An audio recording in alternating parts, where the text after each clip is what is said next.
estamos de vuelta en el Buenos Días Región para seguir junto a ustedes que nos siguen a través de la televisión, de nuestras redes sociales, de la radio. Y como ya les decía, a esta hora, con nuestro primer invitado, se trata de Rodolfo Areceta, quien es candidato constituyente independiente por Evolución Política de Evópolis. Así es que te saludamos, Rodolfo, y bienvenido a Polar Comunicaciones. Hola Soledad, buenos días a la gente que nos escucha y ve también en la casa. Bueno, bienvenido a este espacio, Rodolfo, donde queremos conocerte y por supuesto poder plantear a través de nuestros medios para que llegues a la gente de Magallanes y conocer de ti, conocer lo que has hecho, lo que quieres hacer, en fin, poder navegar por ahí en esta conversación. Bueno, primero que nos cuentes un poco de ti para interiorizarnos, a qué te dedicas. Generalmente lo conversaba el otro día con otra candidata, que generalmente la gente que asume este tipo de responsabilidades también ha tenido como una trayectoria de participación en otras instancias, incluso desde el colegio. Es como que lo que marca de alguna manera que después se asuman también desafíos de este tipo. ¿Es tu caso también? Sí, no. Sí, en la medida que siempre me ha interesado la política y he participado en la universidad, digamos, pero no con militancia, digamos. Entonces, siempre he estado metido en política, me interesa la política, leo política, y bueno, estudié un máster, que voy a contar un poco más, ¿sí, claro?, acerca de eso en un rato, que tiene que ver con teoría política y derecho constitucional. Entonces, mi acercamiento, si se quiere, es un poco más académico y profesional que digamos, de la política partidista. Partidaria, digamos. Claro. Yo soy independiente. Evópolis me ofreció un cupo para ir como independiente a representar a la región en la asamblea y yo acepté tomarlo, digamos. Y ahí ahora puedo contar un poco de quién soy yo, qué es lo que he venido haciendo, como para que se entienda un poco más cómo llegué acá. Ya, cuéntanos a qué te dedicas. Mira, yo, bueno, soy magallánico, como se dice, nacido y criado en la región, o mal criado también puede ser, de las dos, bien criado por sobre todo. Y después, como varios magallánicos, después de terminar la enseñanza media, tuve la oportunidad de ir a estudiar a la Universidad de Chile, Derecho. De ahí salí con distinción máxima de la carrera. Después empecé a trabajar para el ex agente de La Haya y ministro Felipe Bulnes en su estudio jurídico. Y ahí estuve algunos años. Después me pasé al sector público, a la Fiscalía Nacional Económica, que para quienes no la conocen, en la casa es el organismo encargado de perseguir los delitos y abusos económicos, por ejemplo, las colusiones, digamos. La pega que teníamos en la Fiscalía Nacional Económica era efectivamente investigar estos abusos, perseguirlos y sancionarlos. Así que ahí se podrán imaginar que es harta pega, porque como hemos podido ver en el último tiempo, el tema de los abusos económicos es un tema relevante, es un tema que está sobre la mesa en la discusión de la nueva Constitución, y yo por lo menos por mi parte lo pude ver, digamos, en carne propia. Y estaba en eso hasta que postulé a una beca del Estado, becas CONICET se llama, para ir a hacer estudios de posgrado en Reino Unido.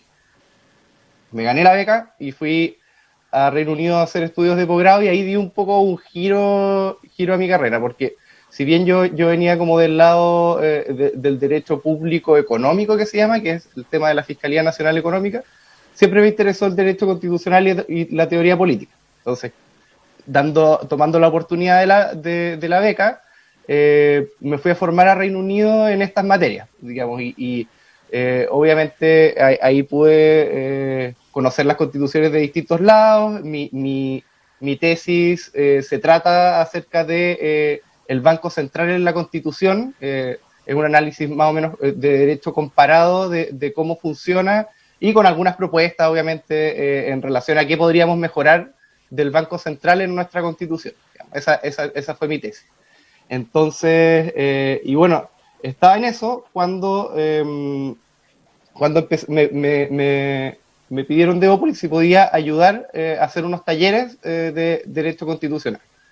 Hice eso y bueno, ahí se fue dando como la afinidad, digamos, vi, obviamente, yo los conozco a ellos, vi el programa que tenían para la Constitución, se parece mucho a lo que yo pienso que debería cambiar de la Constitución.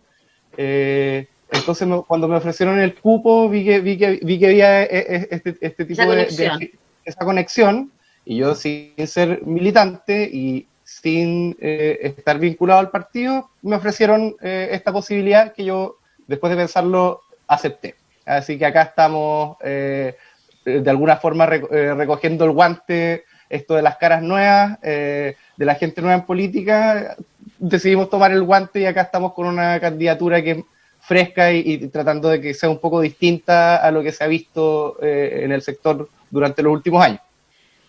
Rodolfo, nos cuentas, bueno, como un recorrido no tan corto, te vemos muy joven, y ¿qué edad tienes? No soy tan, me veo más joven de lo que soy, tengo 34 años, así que, que, sí, o sea, soy joven, pero siempre me ven con cara de que aparento ser más joven de lo que, claro, aparento menos de edad de la que tengo. Sí, tengo 34 años. Hay que decir que saliste de la universidad a los 14 y... Claro, no, pero sí, a la gente le llama la atención porque piensan que tengo, no sé, 29, entonces, claro, 5 años igual hacen una diferencia. Tal cual. Bueno, en relación a justamente lo que mencionabas, donde estuviste ejerciendo, que tenía que ver, ¿cierto?, con lo que decías tú de la investigación de los delitos económicos, que es un gran tema. ¿Cuál es tu mirada respecto de cómo han avanzado los procesos finalmente para, no solo para perseguir digamos, el delito, sino que finalmente para condenar el delito? Claro. Bueno, eso tiene un aspecto técnico que es muy complicado, que es que cuando uno quiere perseguir y sancionar estos delitos, uno necesita pruebas, digamos. Entonces, las pruebas no necesariamente son fáciles de conseguir porque una colusión, los empresarios la hacen en un almuerzo, digamos, no son tan burdos, digamos, como de anotarlo en un contrato que uno pueda rastrear, y entonces es difícil eso. Pero falta mucho todavía por recorrer, pero se ha ido mejorando en la institucionalidad. La Fiscalía Nacional Económica, no sé, por allá por el 2010, cuando quería allanar alguna oficina, casi que tenía que tocar la puerta y pedir permiso, digamos. Oiga, ¿lo puedo allanar? Han habido reformas que han sido más lentas de lo que nos hubiese gustado, eso hay que decirlo, que han permitido que ahora la Fiscalía Nacional Económica tenga mayores atribuciones que le permita llegar, pero sin embargo sigue estando al debe, digamos, porque como vemos nosotros los ciudadanos, las colusiones siguen ocurriendo y son recurrentes, y a pesar de que el 2016 se estableció la pena de cárcel para las personas que se coludan, todavía no tenemos a nadie procesado y en la cárcel, digamos. Y ahí yo creo que tenemos que avanzar porque ahí hay un doble mensaje que se tiene que transmitir, porque este tipo de instituciones tienen que darle el mensaje a la gente de que se está haciendo justicia al final, porque temas tan sensibles como el cartel del papel confort, o sea, el cartel de la colusión del papel confort, de los pollos, son cuestiones gravísimas, son cuestiones que hacen que la gente o nosotros, los ciudadanos, perdamos fe en el sistema, porque al final decimos, oye, libre competencia, pero al fin se están llenando los bolsillos, digamos, poniéndose de acuerdo, y eso es muy, muy grave. Entonces, lo que falta ahí es quizás dotar de mayores recursos a la Fiscalía. La Fiscalía no tiene autonomía política, o sea no es autónoma del poder político en términos materiales, porque depende del Ministerio de Economía. Entonces ahí hay algo que se puede hacer, y ahí hago el link con la Constitución. Te iba a llevar para allá. Sí.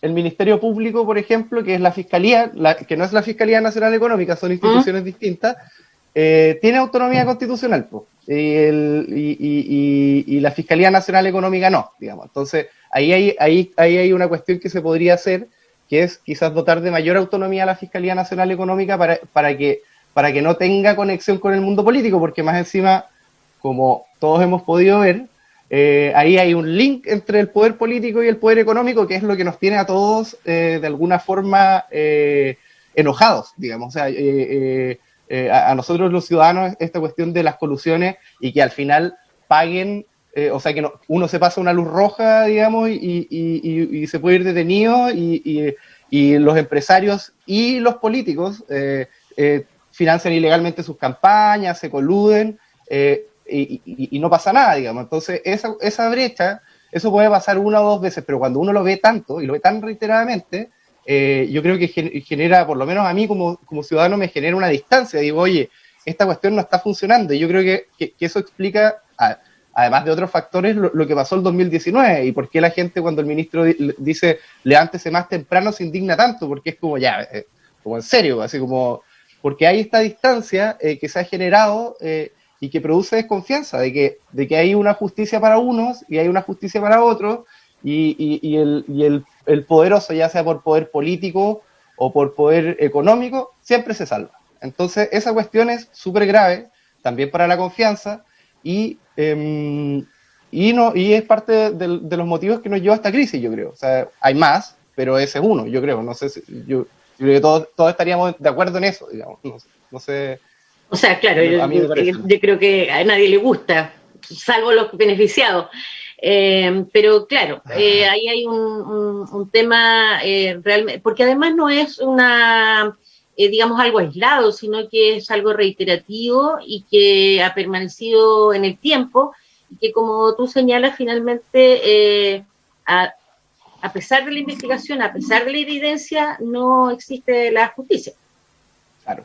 O sea, sí, estamos llegando tarde no solo por un tema como de las mayores atribuciones de la institución, sino que y yo creo que ya es momento de decirlo, porque a nosotros como chilenos como que no nos gusta mucho la palabra, pero acá muchas veces hay corrupción, digamos. O sea, la gente no es sancionada y no es castigada y la gente con poder porque tiene redes que hacen que esto no suceda, digamos, y esto es gravísimo. O sea, es gravísimo y un país, como vimos en octubre, por esto, como dices tú, cuando esto pasa ya así reiteradamente, un país puede perder la confianza en sus instituciones y en sus autoridades. O sea, el presidente Piñera tiene un porcentaje de aprobación bajísimo, pero el Congreso tiene la mitad, digamos. Entonces, eso es un problema, digamos. Es un problema porque no confiamos en nuestras autoridades, digamos. Y eso no va por buen camino, digamos. Ahora bien, tú hacías un esbozo, digamos, de cómo este tema que estamos conversando puede, desde la Constitución, hacer un giro. Si pudieras profundizar ahí en aquello. Sí, bueno, lo que nosotros proponemos de alguna forma, bueno, tenemos hartos ejes programáticos, pero uno es que tenemos que modernizar el Estado, digamos. Uno de los roles de la Constitución es de alguna forma, además de la parte declarativa donde decimos qué derechos y qué libertades tenemos y quiénes somos un Estado unitario, democrático o federal o lo que sea que terminemos decidiendo, hay una parte que es como por decirlo de alguna forma, de arquitectura del poder político. Y esa parte tenemos que echarle mano porque estamos fallando ahí. Entonces nosotros lo que proponemos, la Constitución del 80 es una constitución, si se quiere, un poco de guerra fría, pensada en un momento distinto de la historia de Chile, que tenemos que actualizar. O sea, los problemas que teníamos en los 80 no son los problemas que tenemos ahora. Digamos, en los 80 hablar de corrupción es una cuestión que estaba mucho menos sobre la mesa que ahora. Pero yendo como a los temas concretos, ¿qué implica esta modernización? Primero, que la Constitución, de alguna forma, termine con los privilegios que puede terminar. Por ejemplo, los sueldos de los parlamentarios. Son un ejemplo que por lo menos a mí me parece una vergüenza cuando uno los compara con los otros, con otros países, lo alto que son. A veces son, yo vengo de Reino Unido y si no me equivoco, no estoy tan seguro, pero es como el total con asignaciones y todo es cerca del doble, digamos. Entonces, no tiene ningún sentido, y tampoco tiene ningún sentido que las autoridades políticas puedan fijar su sueldo, porque es No, como claro. cuando uno cuando uno en el colegio le decían, no, oiga, póngase la nota, autoevalúase, bueno, un 7, pues uno se pone lo más alto. Entonces, ya se ha avanzado un poco en eso, hubo una reducción de la dieta, pero tenemos que sentarnos a conversar en serio, En serio. de estos temas, de la regulación de la dieta y de todos los privilegios que tienen, sobre todo los parlamentarios que tienen, o sea, ¿qué ciudadano, nosotros, qué ciudadano tiene un chofer, digamos? ¿Por qué ellos van a tener un chofer que lo cual los aleja totalmente de la realidad del país, digamos? O sea, yo cuando en mi trabajo yo tenía que ver cómo llegaba, digamos, la movilización corría por cuenta mía, y así como tienen chofer, tiene una cantidad de asignaciones brutal. Y otra de las cosas que no está en la Constitución es la regulación de la función pública, digamos, o sea, de los funcionarios, que es un tema más complejo, que requiere también no solo de la Constitución, sino que de una ley, pero la Constitución perfectamente podría establecer como principio que los funcionarios públicos sean elegidos por mérito y no por ser amigo, pariente o cercano de alguien, que es algo que pasa, insisto, ponerlo en la Constitución no necesariamente soluciona el problema, porque ahí hay que hacer más cosas, hay que pasar más leyes, pero la Constitución nos sirve como una hoja de ruta para hacer eso posible. Cuando uno pone una cosa en una Constitución, se compromete a hacer algo al respecto, digamos. Entonces, eso podría ser es la base para iniciar el camino hacia allá. Claro. Ahora bien, Rodolfo, tú has señalado, ¿cierto?, que eres independiente, pero estás dentro de una lista de un partido, y eso también implica, de alguna manera, recoger, ¿cierto?, los, digamos, los planteamientos que tiene este partido. Y desde esa perspectiva, ¿hasta dónde llega tu libertad o tu independencia? O sea, mi libertad y mi independencia es absoluta, en el sentido de que yo y esto no sé si me van a decir algo, pero no me pidieron nada, no me pidieron el partido, yo estaba como hasta sorprendido porque no me dijeron, ni siquiera me preguntaron cuánta coincidencia tenía yo con el documento que ellos tienen pensado para la Constitución, que se llama que elaboraron ellos como partido.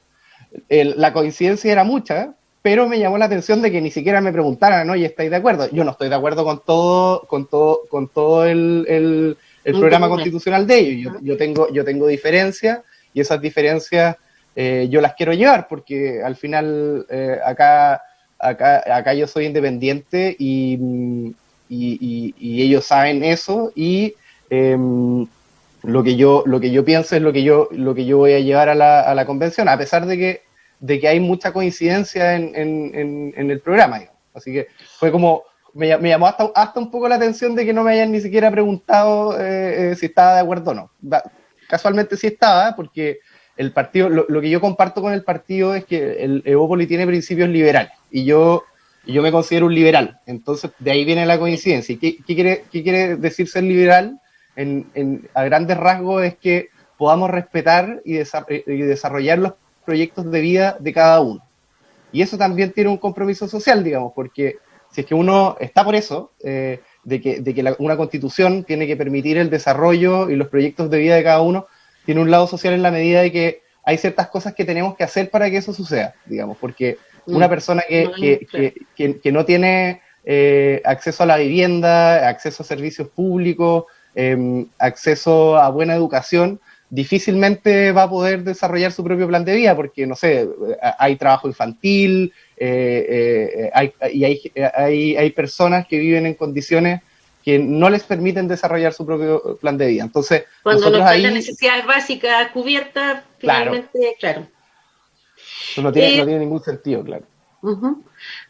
Rodolfo, otro de los temas que ha estado muy en el tapete y que ha sido como muy recurrente, incluso a propósito de lo que tú señalabas, desde la revuelta de octubre del 2019, donde uno de los aspectos que aparecía como uno de los tantos, ¿no? El tema de la participación.